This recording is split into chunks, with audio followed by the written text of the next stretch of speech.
Hey, welcome back to the channel. There's two things I want to talk about today. 5-year fixed rates are at like 6%, right? 5.94. And when I talk about 5-year fixed rates, I'm talking about the uninsured 5-year fixed rate. But the insurable bullshit rate is like 5.2%. There is about 80 basis points difference between a mortgage for someone who is in a house that's less than $1 million or a person that is buying a house that is less than $1 million and has less than 20% down. I want to explain the difference between these two rates right now and why this is so important. If an insurance premium is being paid on your deal and it is getting insured, then the rate is lower. Read 5.2, let's say. And the uninsured rates, which are the rates that almost everybody that we're talking to are subjected to, those are like 6% range. And every 5.99, 5.95, 6, like you're going to get the best rate if you call Cannect. You're going to get the best rate if you call a good mortgage broker. Let's not get to rates. Everyone's freaking out. Why didn't they come down when the Bank of Canada announced the pause? Why didn't bond yields have the same reaction that we thought they were going to have? When we last paused, we did see that. Here's the thing. The last time the Bank of Canada paused, there was something else going on. Silicon Valley Bank.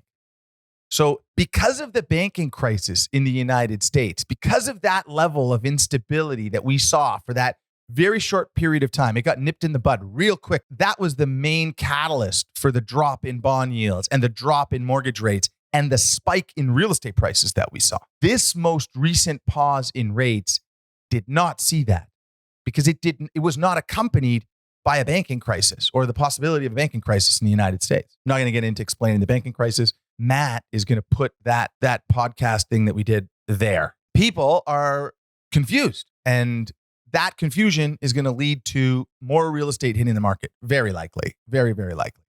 And when more real estate hits the market, it will turn into more of a buyer's market. Read, prices will come down. When are prices going to go back up again? When are buyers coming back to the market? Here's when buyers are going to come back to the market. And here there's an article, Matt. I sent you the article. Maybe you can put that up somewhere. Yep. The most powerful man in Canada has told us when interest rates are going to come down. And nobody was even really listening. There was an article in the Financial Post. I mean, I'm sure it's picked up by everybody by now. The most powerful man in Canada. So the president of RBC, CEO of RBC, David McKay, came out and said, listen, we are going to have a soft landing, and that soft landing is going to take us to the middle of 2024 when interest rates are coming down. So the middle of 2024, June of 2024, everybody, mark it in your calendars. We are going to start seeing some normalcy come back to interest rates and a little bit of reprieve for Canadian borrowers. The one caveat to that is if too many people mark it on their calendars and hold out until 2024 and kind of keep spending knowing that that's coming, don't do that because it's going to push 2024 June out further, right? You see the knock-on effect of this. If we keep spending at a rate that we believe rates are going to come down at some point very soon, then it pushes out that marker, right? Because it kind of continues to affect consumer confidence, which is monitored by the bank, which leads to higher inflation numbers. The other kind of caveat to this, and I mean, this is kind of up Matt's alley, which is more conspiratorial, but it's really not conspiratorial. You have to understand, like, countries wage economic wars with each other. And right now, the United States and Saudi Arabia are involved in an economic war. And Saudi Arabia is pushing up the price of a barrel of oil in order to impact the chances of the Democrats being reelected. And as the price of a barrel of oil goes up, the price of gas goes up, and gas is a key part of the inflationary index. And that could create more inflationary pressure than anybody wants to talk about. And that's why you saw at the G20, was it the G20 with India? That's why you saw Biden shake hands with MBS. You're going to see, I think, you're going to see more normalized relations between Saudi Arabia and the United States. But Saudi Arabia knows they hold a lot of the cards right now. $90 oil, as we do this podcast, is not a great thing for inflation. So maybe David McKay's got an idea for that too. But June of 2024, all things kind of maintaining themselves. We're going to see a drop in variable rates. At this point right now, variable rates are like prime minus 50, the uninsured stuff. The insured stuff's always cheaper. But like you'll notice that about us, right? Connect, we're not like leading with this lost leader bullshit rate that nobody ever can get. We're leading with the real rate, like the rate most Canadians are going to get subjected to. That's what we're leading with. But the variable rate's looking more and more appetizing right now. Otherwise, you're locking in at like 6% for 5 years. And we really do think that within less than a year, we're going to see some reprieve on those variable rates. The moment that indication of lowering variables will come in, then we're going to see fixed rates drop. So I think we are at a pivot point right now, or at least the pause point in central banker talk. Which brings me to the only other thing I want to talk about, and this is so bizarre, and it kind of pisses me off. I talk about this all the time. When the Liberal government first came into power, they got rid of portfolio insurance. Portfolio insurance allowed companies like First National, Merrick's, MCAP, like great companies that are called mortgage finance companies that operated in the market to provide a whole bunch of competition and a lot of options for Canadians.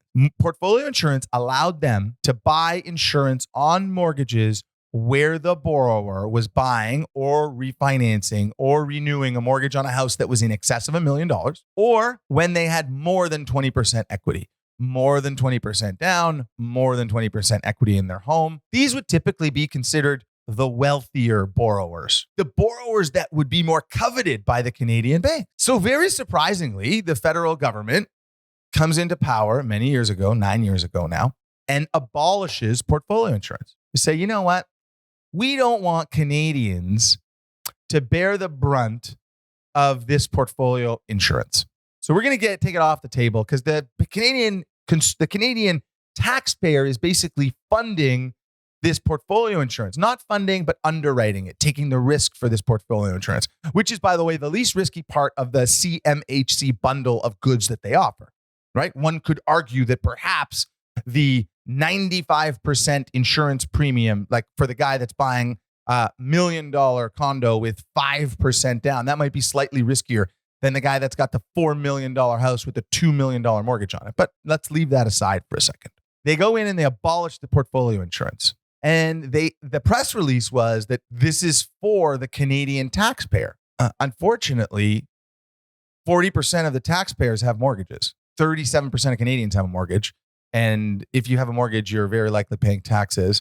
And anyway, it's probably skewed a little bit more. But who cares? Those people now, not realizing it, just eliminated all competition on mortgages where the mortgage didn't need the insurance from CMHC or Genworth, which is now called Sagan or Canada Guarantee or whatever, one of these insurers, unless the borrower had less than 20% down. So what happened? That's when we saw this difference in pricing break out into the market, where now we're talking about 5-year fixed rates, and we're saying, well, if it's insured, you can get a 5.2, but if it's uninsured, you're going to get a 6.